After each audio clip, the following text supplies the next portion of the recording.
pulled it out of the attic. There's only about 3 feet of space up there. But I'll show you how to do this. I like to get a Sharpie to mark. It just makes it easier when you're putting everything back together. Usually where the harness goes. Alright, so, I mean, it's not that important, but I'm sure everybody else out there has done this a few hundred times. You know, let's put it together with the wire and harness on the side, and it's just a pain in the ass.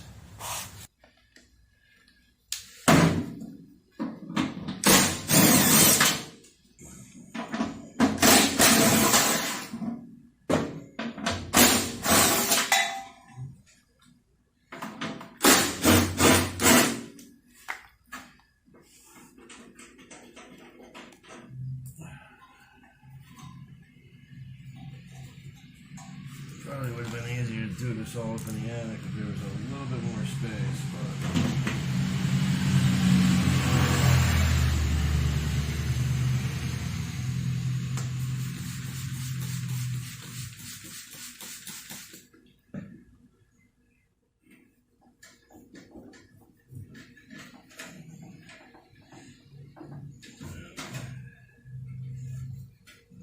this unit is due to be replaced. It's old. I always clean my wires up a little bit, regardless if it's a 2-year-old unit or a 10-year-old unit. Pretty much any time I go into a unit, I kind of clean the wires off. I just think that's disgusting, seeing all that mold and crap growing on there.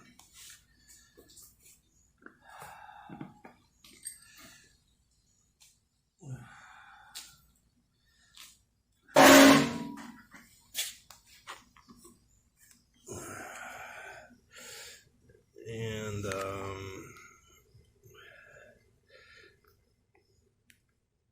really you need to pay attention to your wire colors. All right, this is your cool, high speed. This is your heat, low speed. All right, and these are just your normal high voltage, low voltage. But before you get started, either take a picture of that pattern or just write it down, because these are speeds here, and when you put the new motor in, you want to duplicate because it worked in this unit. We're going to keep doing the same thing. So it's blue 5, green, blue 5, green, black,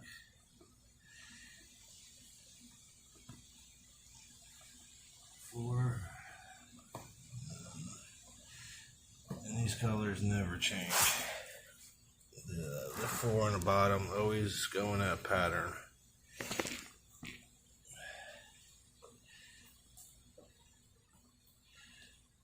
But can I tell you what they are off the top of my head? Most likely not.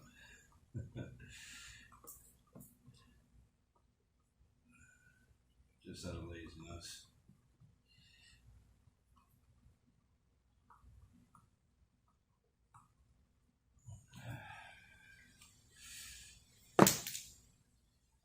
Well, I got 100 pictures on my phone of that color pattern, so.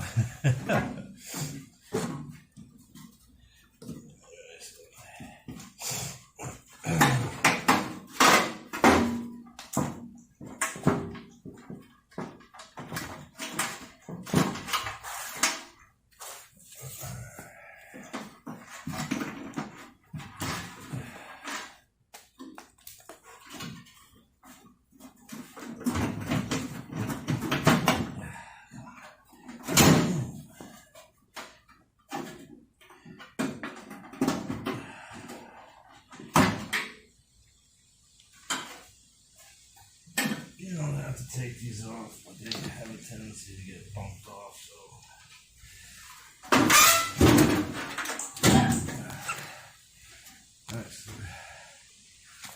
Next is your set bolt.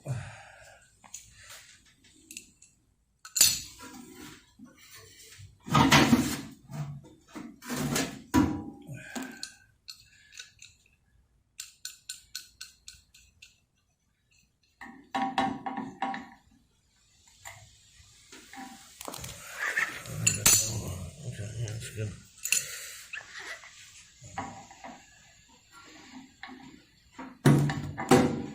And this,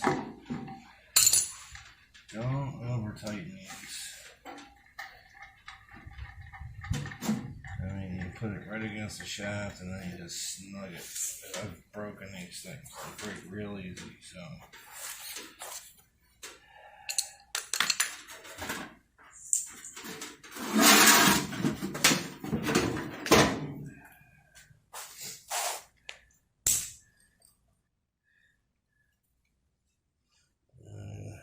Take out these. And you're going to take out this little fin. There's only 4 screws.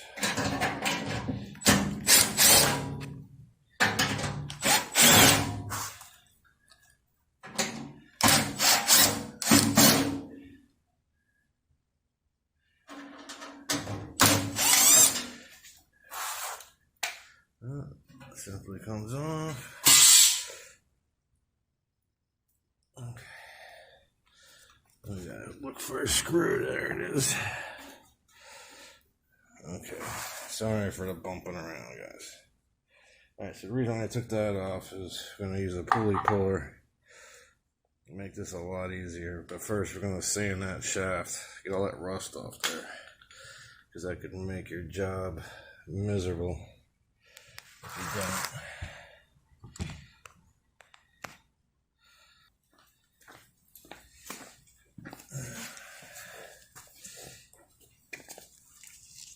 This is the sandpaper that works the best, but supply houses haven't had crap lately, so I had to get the next best thing. So you just try to hold this.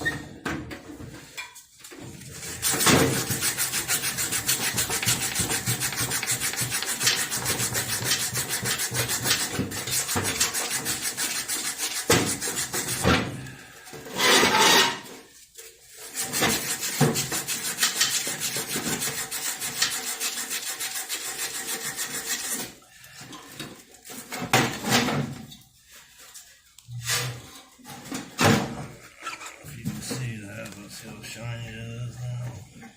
The best tool ever. This thing's awesome.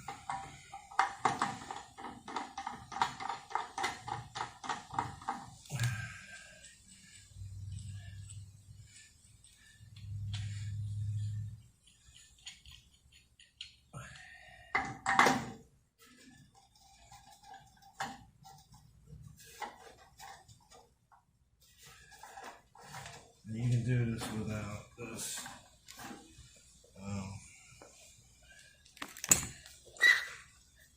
It's a pain in the ass. So, if you sand it really good,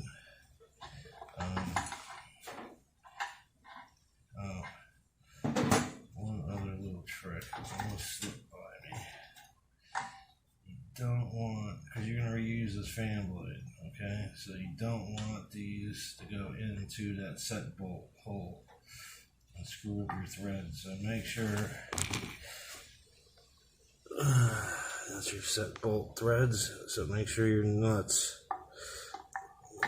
or your set screws on this are, here's your set screw here for the thing. So you want to be in the middle, alright? Just hand tighten, equal turns, and snug it up.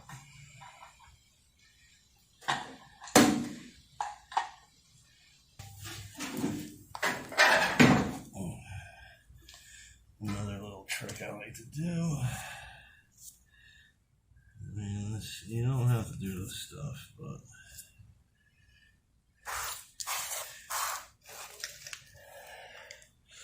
I mark the top of the,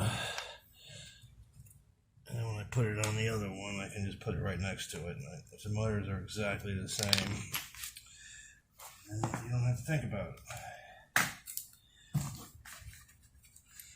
Time's money. We on. Okay, so now let's just put this thing back together. See how those lines, motors are exactly the same.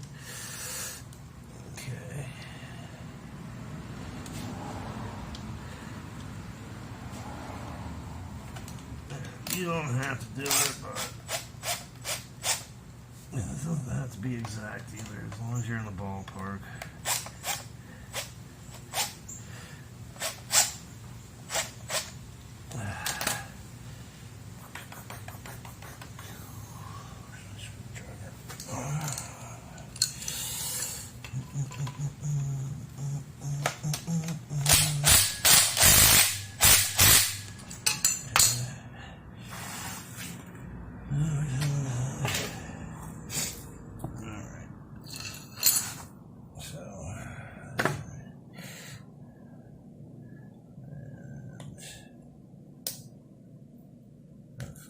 Falls right in the ballpark.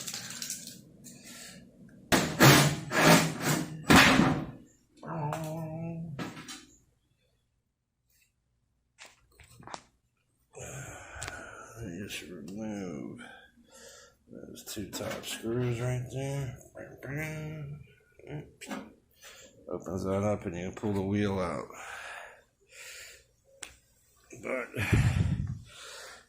remember, the set screw is on the right hand side.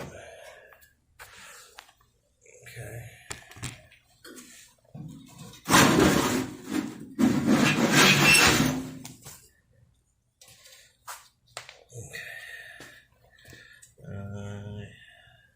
We'll be back in a minute. Okay, so I washed a lot of dust off of there. I just used degreaser and wiped it out. You know, a lot of electronics on this bird cage. So, yeah, and it's an old wheel. I don't want these welds to get all weak. So, remember to set screws on the right hand side.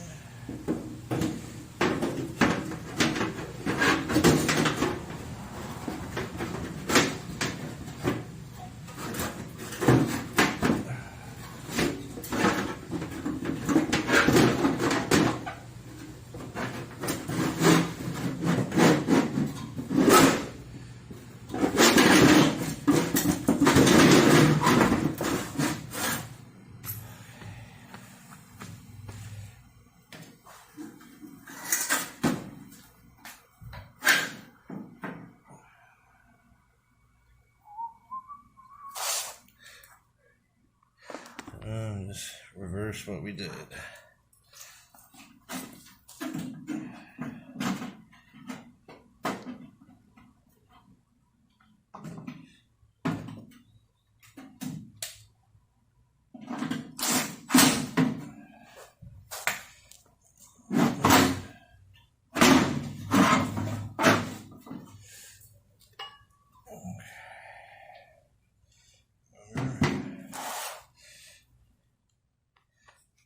Remember our marks? That's where our low voltage and high voltage connection is going to go.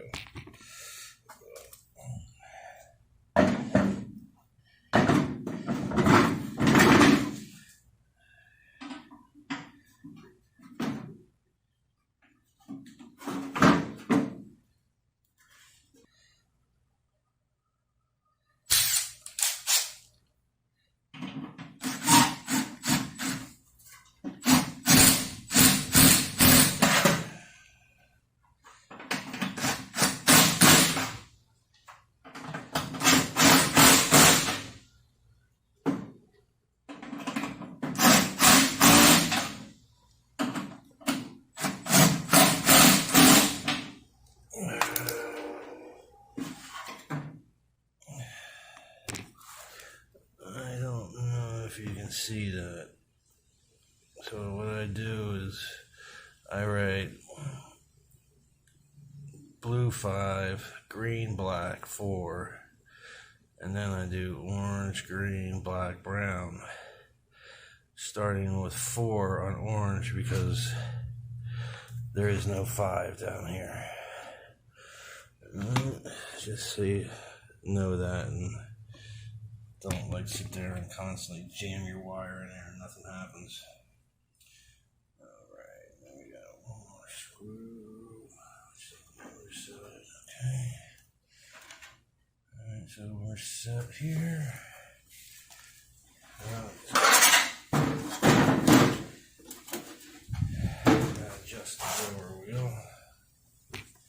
These are easy because you can stand them upright, you know, but there's other types that are not so easy to adjust. Well, you know, it's not terribly difficult.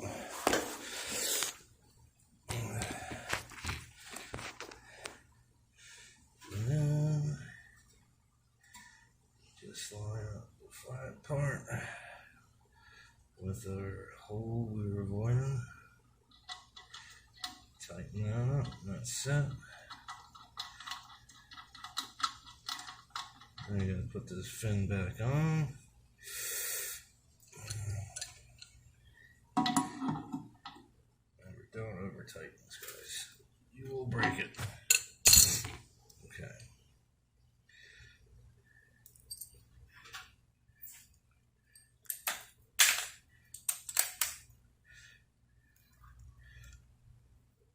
But don't forget to tighten it because you'll turn it on and you'll hear wow, wow, wow, wow.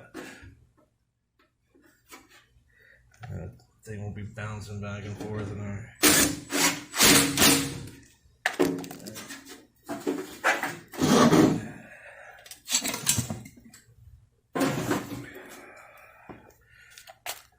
Last 4 screws and then crawl back.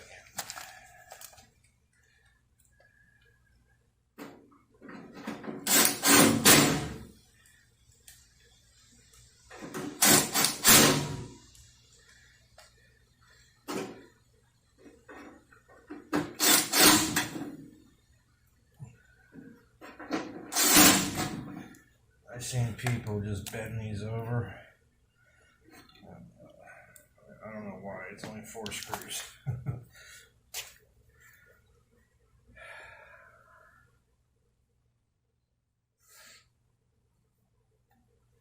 Alright, pretty much. Just put this back in, hook the low voltage back up and the high voltage. These green motors, you got to make sure the door's on before you turn them on because it measures the static pressure in the cabinet. And if the door is off, it will over rev, and rumor has it they just basically short out. I've never had it happen, and I have accidentally turned it on for a split second. And then I realized what I did. I just shut it off and I put the door on and turned it back on, and it was fine, but I'm only telling you what I was told. But anyway,